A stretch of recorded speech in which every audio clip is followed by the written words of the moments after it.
Good morning from Melbourne and welcome to the Fyber CFO Network. I have a very special guest invited in my show this morning.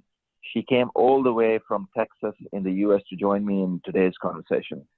My guest for today is not a CFO or a finance professional.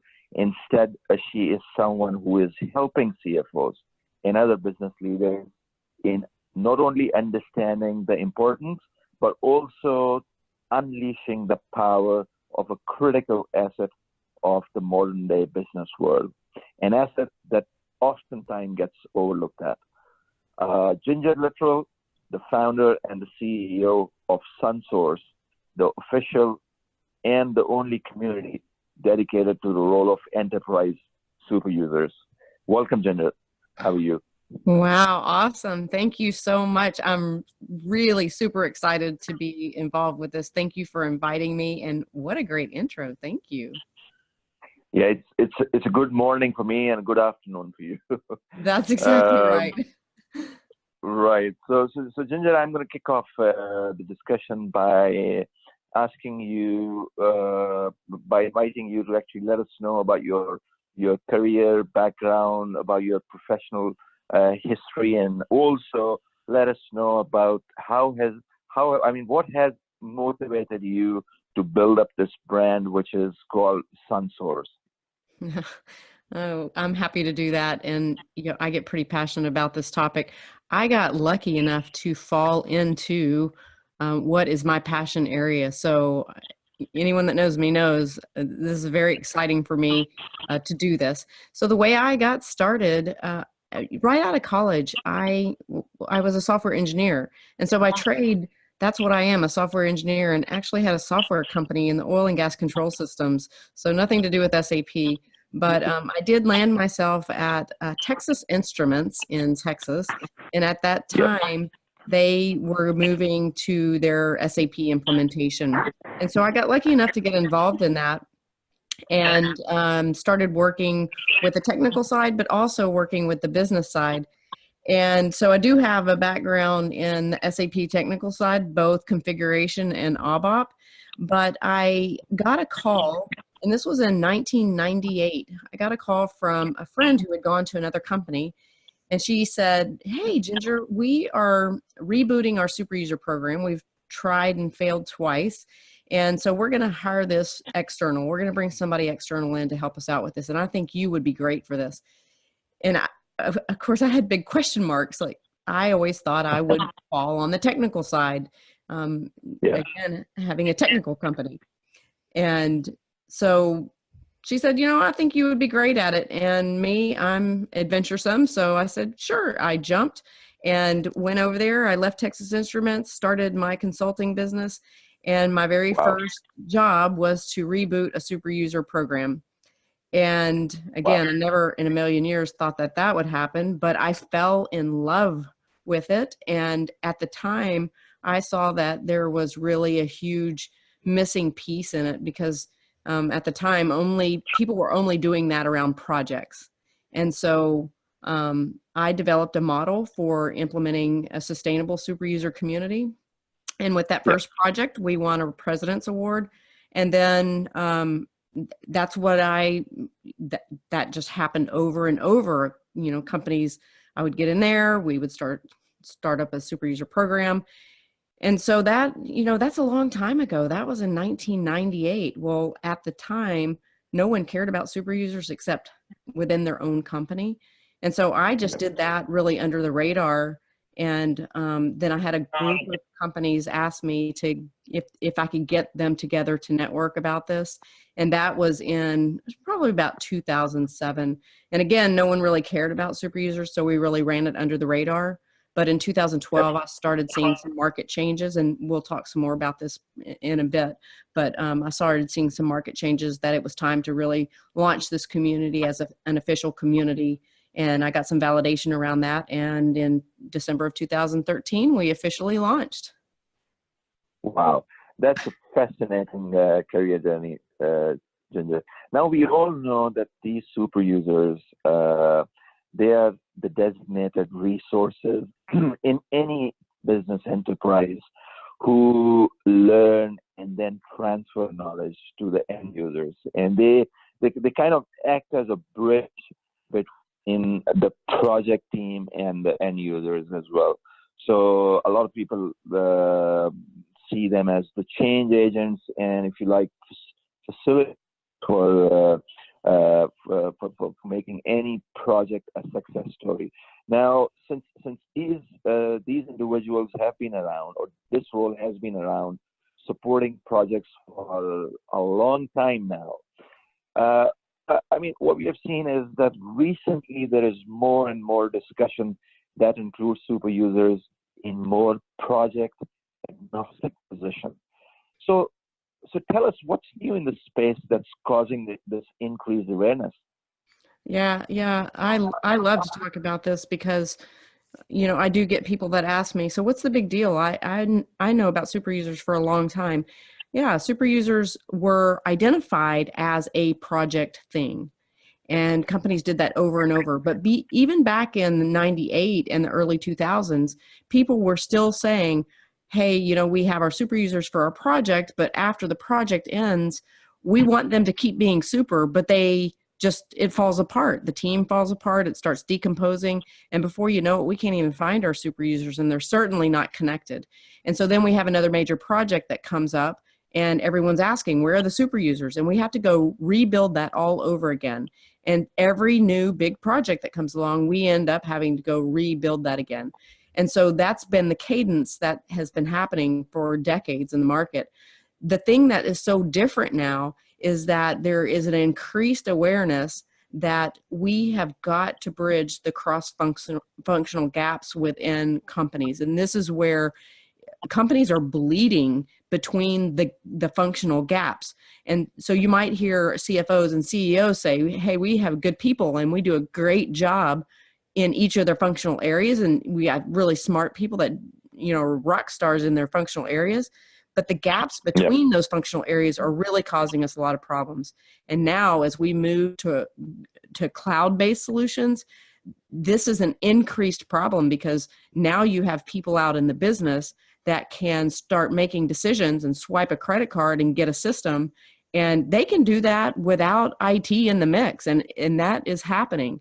And so now it becomes even more imperative that you have this collaborative group across the business functions that are having a conversation at the execution level about what they should and shouldn't be doing, and then partnering with IT and technology on that. So that it's the increase in the conversation around shoring up those cross-functional gaps, and then also this move to the cloud that really makes it very, very easy for businesses to make technology decisions that they haven't really been a part of making in the past.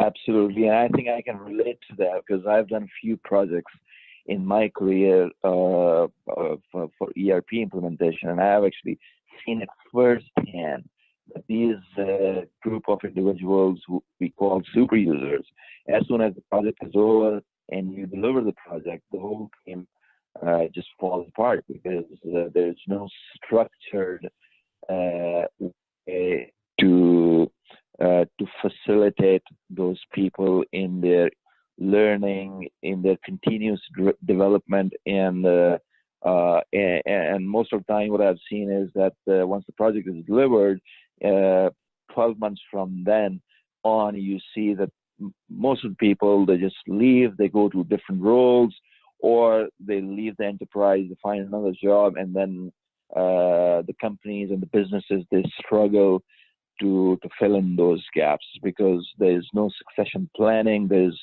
no proper mechanism in place to transfer the knowledge, and so on and so forth.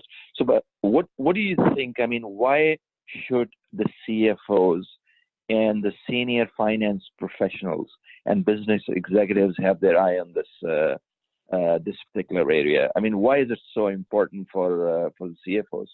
Yeah, I mean, CFO, cash is king, right?